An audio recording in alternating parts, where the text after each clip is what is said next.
Добрый день, все любители строить и создавать что-то своими руками. Сегодня я расскажу, как сделать достаточно бюджетный камин. В принципе, который может сделать практически каждый, имея желание. Основной материал этого камина стандартный кирпич размерами 12 на 24 на 6 сантиметров черновой. Материал топки, огнеупорный кирпич.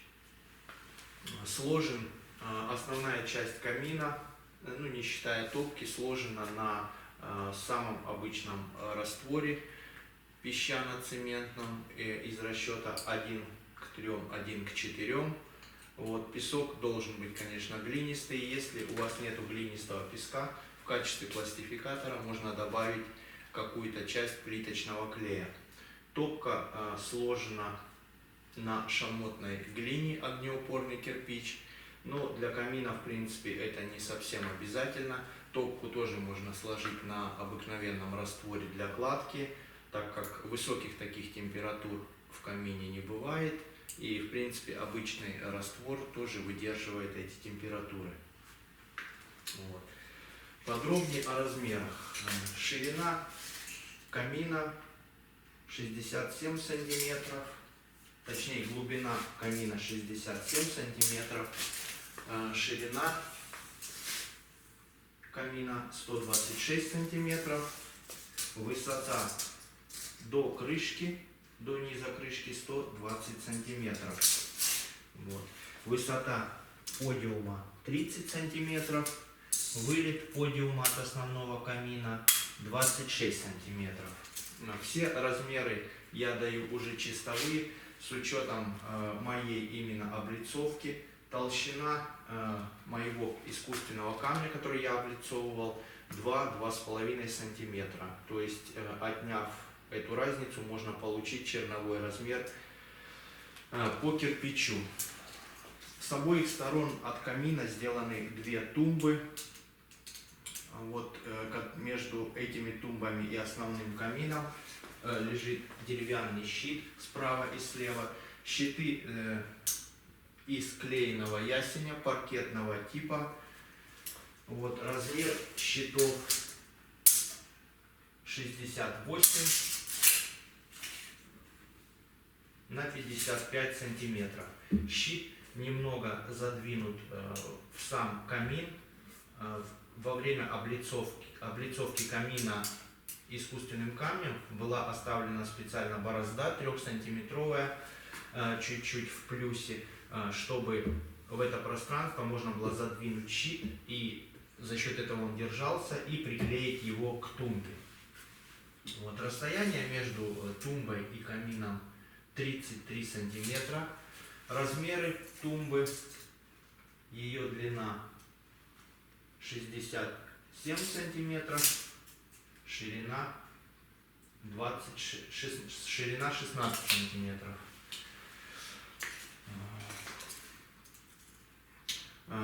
Сам камин, боковые его стенки выложены в пол кирпича, топка тоже выложена в пол кирпича, тумбы выложены в пол кирпича. Зазор: топка выложена с некоторым, угол не 90 градусов, а с некоторым небольшим уклоном, имеет трапециевидную форму. Зазор между наружной стенкой камина и внутренней стенкой камина, то есть стенкой топки, оставлен специально пустым, не забутован, не засыпан чем-либо, потому как используется для конвекции воздуха. Сам камин, помимо лучистого тепла, еще служит и конвектором. За счет чего это происходит?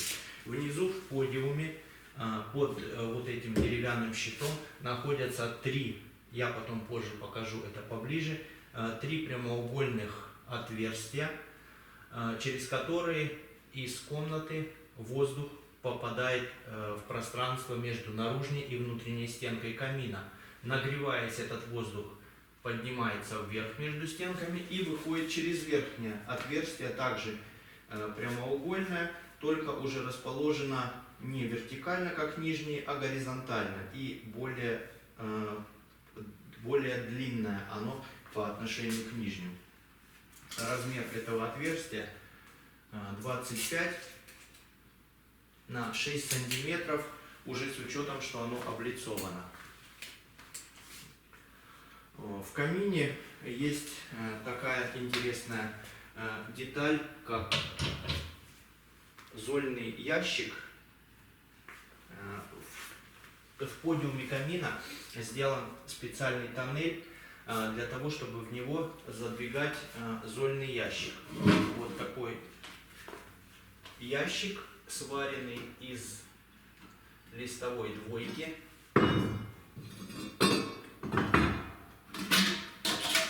Вот, задвинут в тоннель, находящийся в подиуме камина. Вот. Зольный ящик на самом деле очень удобное приспособление. Все дрова, которые сгорели в камине, зола от них проваливается сквозь колосники и падает в зольный ящик. В отличие от конструкций, в которых сделан приямок, и потом нужно совком всю эту золу выбирать из приямка. Значит, размер зольного ящика: в ширину он имеет 26,5 сантиметров, в высоту 12 сантиметров. Ну и глубина его равна, в принципе, глубине всего камина, 70 сантиметров. На зольном ящике сделан в передней части из профильной трубы приварена такая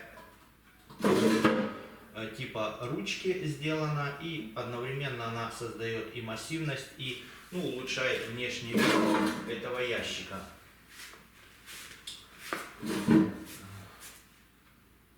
Внутри топки, размеры самой топки, значит, внутренний размер ее задней стенки 36 сантиметров, наружный размер по порталу 72 сантиметра.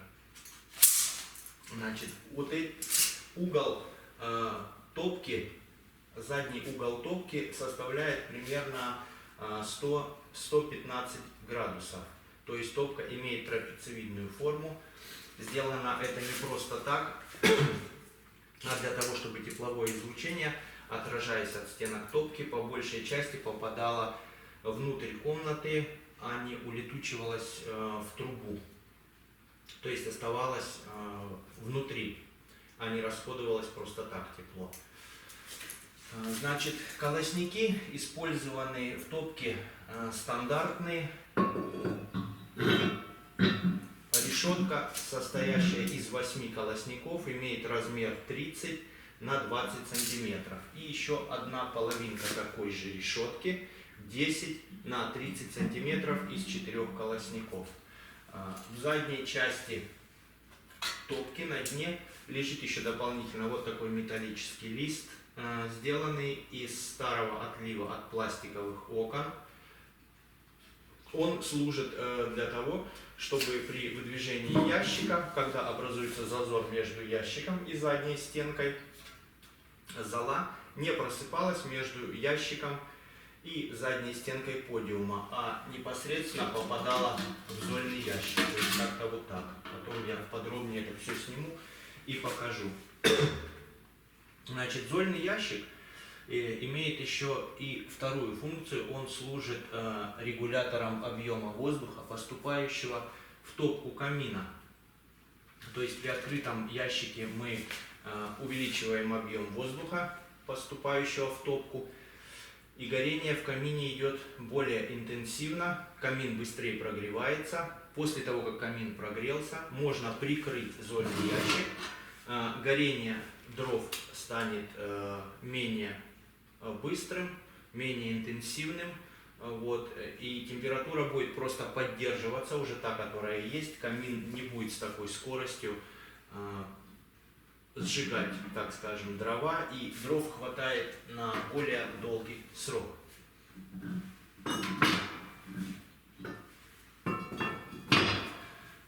Верхняя часть, да, топка, значит, топка выложена в 10 рядов кирпича в задней части и к передней части, то есть по боковым стенкам, она имеет небольшой уклон поверху. То есть она здесь в передней части имеет высоту 8 кирпичей, в задней 10 кирпичей. Ну, с учетом, что она сложена в пол кирпича. То есть получается в задней части вся высота топки составляет 73 сантиметра. В верхней части, там где заканчиваются боковые стенки, они соединяются толстым стальным листом, вот, поверх которого уже залито все раствором и сделана ровная площадка. Уклон на этом листе позволяет создать некую воронку, чтобы дым лучше улетал по направлению к трубе и меньше скапливалась сажа в верхней части камина.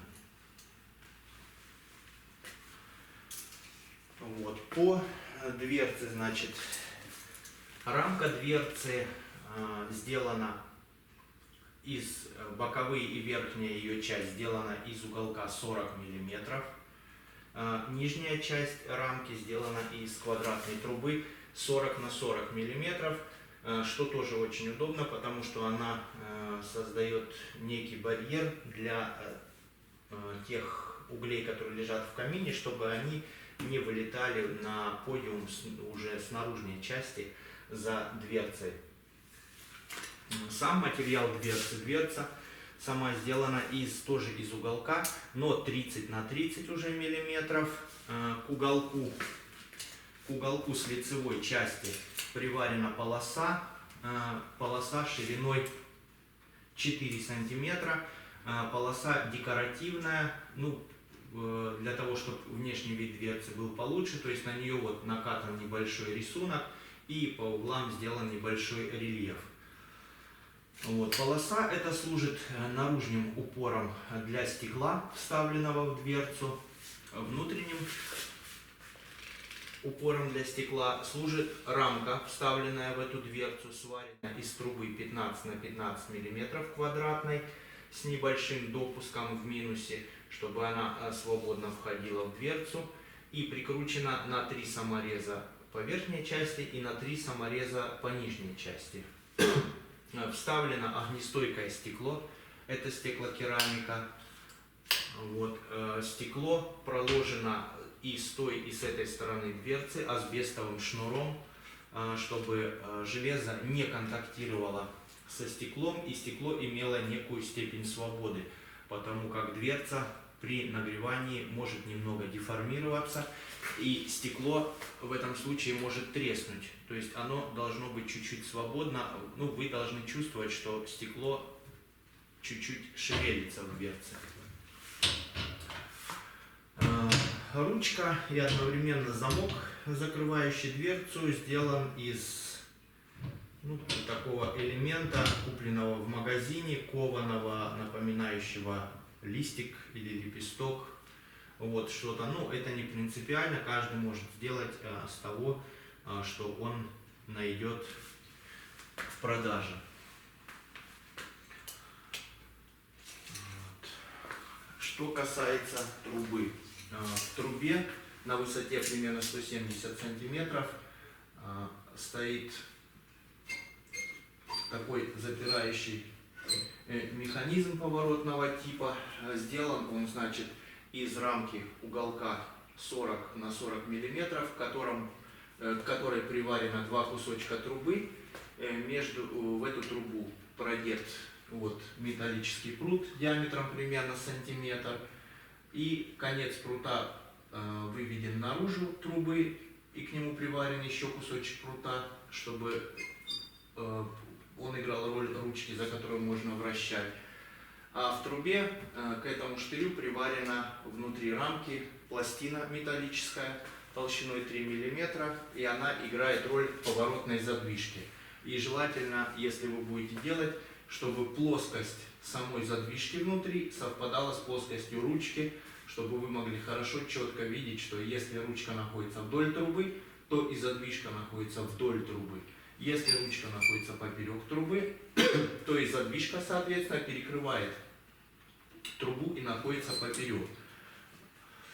Это очень удобно, потому что когда на улице сильно холодно и теплый воздух с комнаты все равно стремится улететь через трубу на улицу, создается лишний сквозняк ненужный. Для того, чтобы это не происходило, после того, как вы протопили камин, все угли прогорели и все остыло, вы можете закрыть эту задвижку, таким образом отсекая поток теплого воздуха из комнаты в трубу.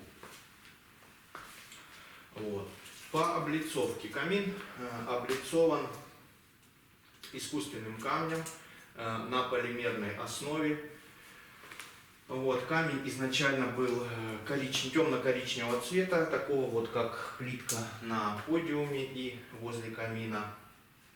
Но оказалось, что он сильно пачкается из-за своей формы вот такой вот ребристой. И поэтому было принято решение покрасить его.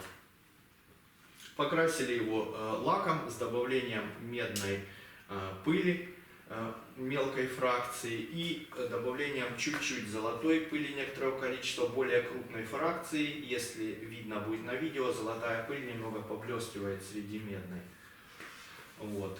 По углам плитка была спилена на станке под 45 градусов, чтобы торцы более красиво смотрелись. Вот. Эта плитка очень легко на самом деле обрабатывается. Распилить ее можно даже на самом слабеньком станке для резки плитки или просто фортуной. Вот. Очень рекомендую вообще облицовывать камин плиткой, какой-нибудь плиткой, которая имеет разную толщину, то есть нету определенной ровной гладкой поверхности, а вот она вот такая вот под рваный камень или под состаренный кирпич, потому что в этом случае не надо будет идеально выводить все плоскости камина, чтобы выложить всю плитку, потому как имитация этого камня подразумевает то, что он должен быть разной толщины, и один немножко глубже, другой немного выступает, и поэтому работа в этом сильно упрощается.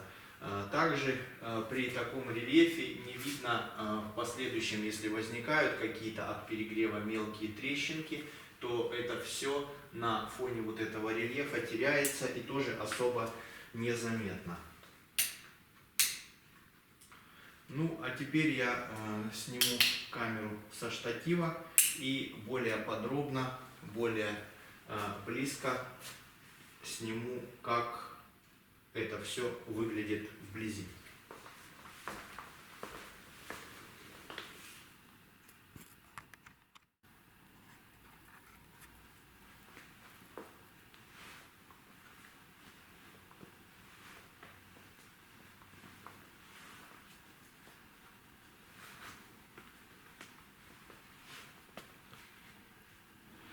Вот это верхние отверстия, через которые нагретый воздух уже выходит из камина, про который я говорил, так как камин служит еще параллельно и конвектором. Он еще продолжает греть воздух примерно часов 6-8 после того, как его уже протопили. А это нижние отверстия, через которые воздух попадает в пространство между стенкой топки и наружной стенкой камина.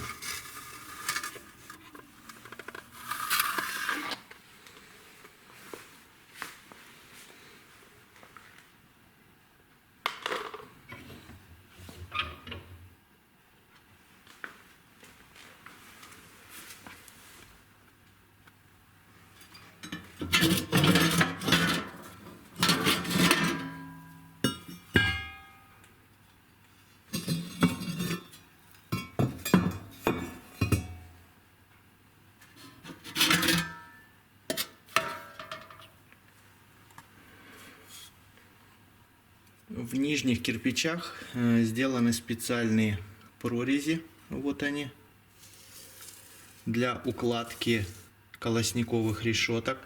чтобы решетки, вот эти прорези, лежали за подлицо с нижней частью топки. И сделаны небольшие вырезы, в которые заходит пластинка. Вот зольный ящик. Как видно, верхний ряд кирпичей в топке лежит плашмя, а нижний ряд подиума лежит на ребро. Кстати, под зольный ящик находится на высоте тоже четверть кирпича от пола. Это сделано специально для того, чтобы он когда вы его будете выдвигать, не царапал напольное покрытие.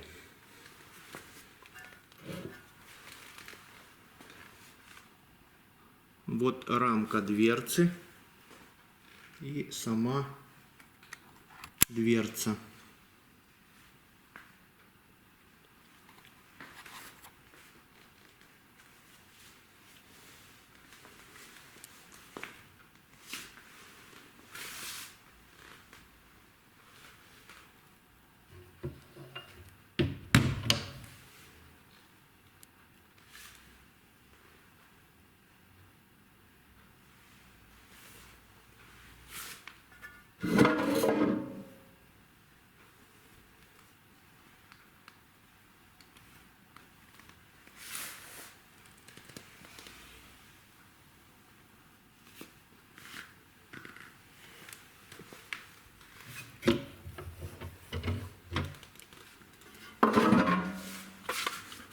А вот верхняя часть топки, на которой лежит металлический лист.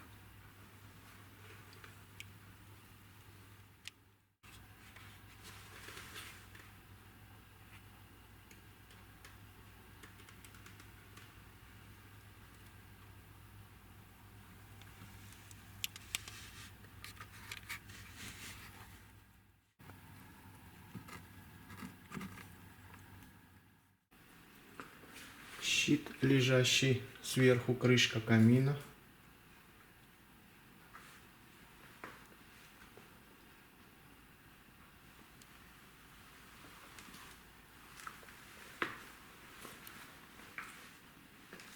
Крышка камина имеет свесы над основным размером порядка 5 сантиметров с каждой стороны.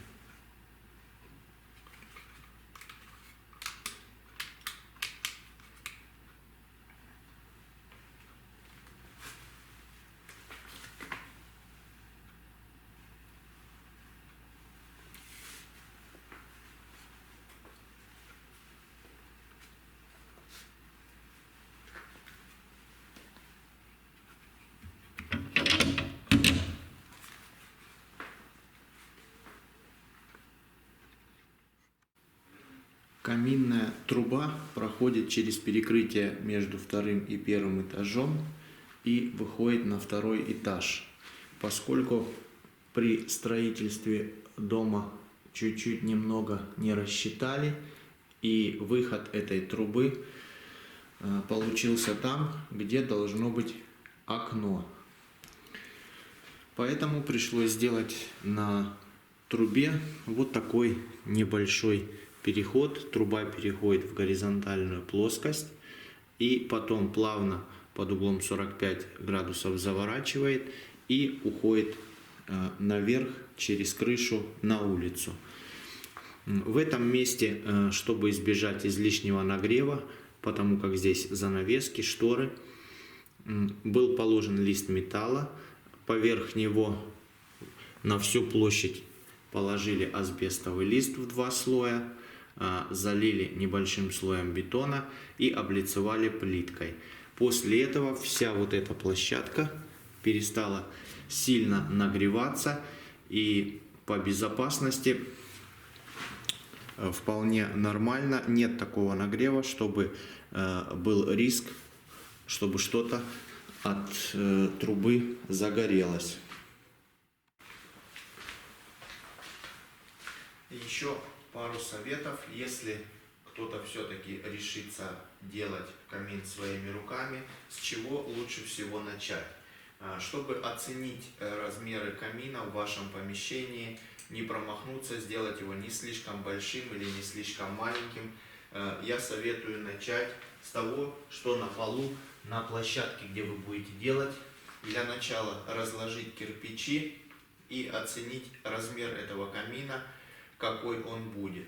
На разложенных заранее кирпичах можно хорошо перебрать несколько вариантов, то есть сделать его уже, шире или более выступающим наружу. Также обратите внимание, что у меня камин закрытого типа с дверцей, и поэтому размер портала у меня достаточно большой относительно внутреннего сечения трубы. Внутренний размер трубы у меня в 1 кирпич составляет 12 на 24 сантиметра. Если вы решите делать камин открытого типа, то есть без дверцы, сечение трубы должно быть гораздо больше, потому как тяга камину нужна будет очень приличная. Если на этом камине убрать дверцу, то тяги хватать ему не будет.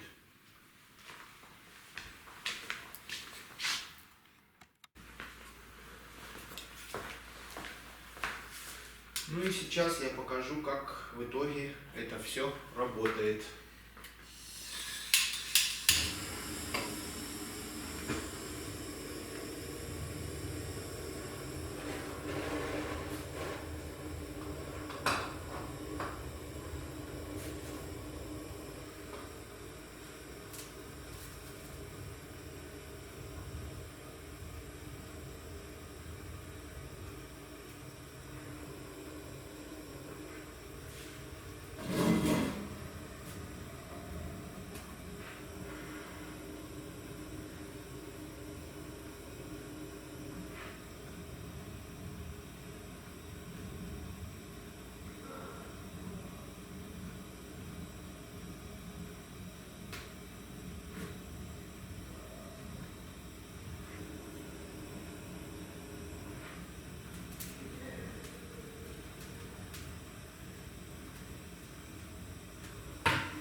Ну вот, как видите, при открытом зольном ящике тяга очень интенсивная. И хорошо видно, как камин очень быстро начинает разгораться.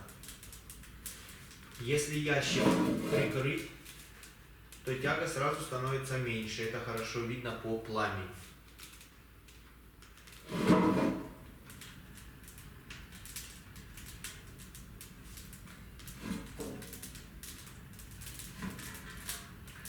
В общем, всем советую такую конструкцию.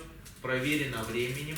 Этим камином мы пользуемся уже около 6 лет. Нареканий к нему никаких нету. Работает он очень хорошо.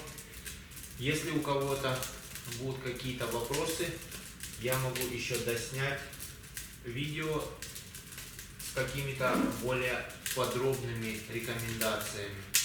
Всем спасибо.